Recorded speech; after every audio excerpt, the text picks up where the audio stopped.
One of the things that we have to know about ourselves is how we create pain for ourselves. Essentially, we can summarize all of this by saying resistance equals or creates pain. It's when I push against something, it's when I resist something, that's when I'm against something, that thing has a power to push on me now, has an impact on me. So look at it from the point of view of what the dentist might say to you, and that is, okay, relax, because when you're not relaxed, your jaw tends to tighten up. They get difficulty getting access to your wallet, that kind of stuff. Childbirth, you never hear anybody in childbirth saying, okay, tighten up, tense yourself up a little bit. The message from the midwife is continuously relax, relax, relax. Very difficult thing to do when pain is greater than anything you've ever experienced in your life. But nevertheless, that is still the message, is see if you can relax, because if you do, then what happens is your body lets go and the pain is diminished as a consequence of that. So most people say, okay, so how am I supposed to do that? Here I am in the midst of the greatest emotional pain I've ever had, the greatest physical pain I've ever had, because, pain tends to get across from physical to emotional to mental. So how am I supposed to do that? Well, there's a 3-step formula that I want to recommend to you. And basically it boils down to this. What we tend to do is push against pain and tune out from it.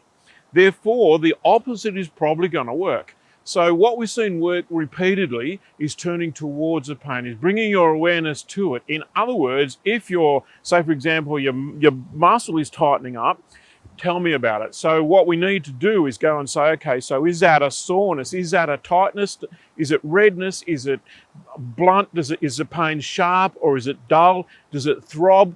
Is it like a knife, or is it like a constriction? In other words, as we go towards it, the way to go towards it is to describe it, to put it in words, because as we do that, we actually become present to it. So the trick, the overall kind of words I'm saying is be present to the pain. But the way to do that is to explore it and see if you can express it in a way that another person would understand. And what that means is you can't just say, it feels like shit. What you've got to do is you've got to say it feels really tight, or it feels sore, and then go to the next level and say, well, what does sore mean? As I just said, things like, is it like a piercing knife going through the muscle? Is it like a tightness and a constriction? Does it have a color? Does it have a shape? Does it have a size? Because as we do that, as we turn towards it, what happens is that we become the observer instead of the participant.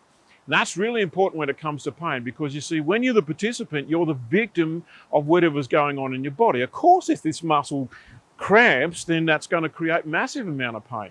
But I'm at the effect of that. When I go towards it to describe it, then what I do is I become the observer. And as the observer, I get to have some ability to let go of it. We can actually be with the pain, notice that it is still the same level of pain, but not be affected by it. Where do we use this? Well, I've seen this work effectively in childbirth. I've seen it work effectively in dentistry. People who've got morbid fear of the dentist are able to get through it by talking about it whilst it's happening. Chronic stress disorders, chronic pain, post-traumatic stress disorders, all of these things revolve around turning towards, turning up, and expressing.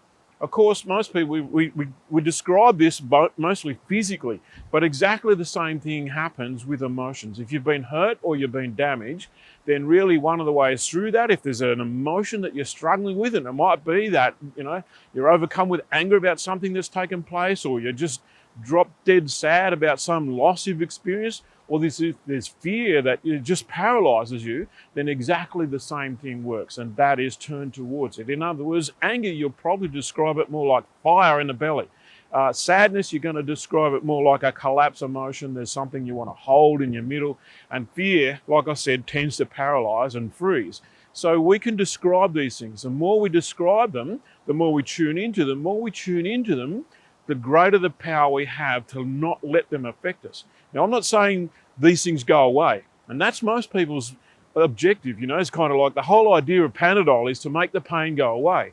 This is not going to make the pain go away. It's going to make it less relevant. It's going to stop it dominating everything that's going on for you and allow you to experience the pain, relegate it to another part of your mind, and get on with what you need to do at any one particular point in your life. That's critically important.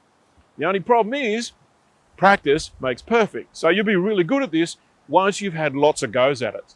Therefore, your job is to take what I've said, get out there, put it into your life.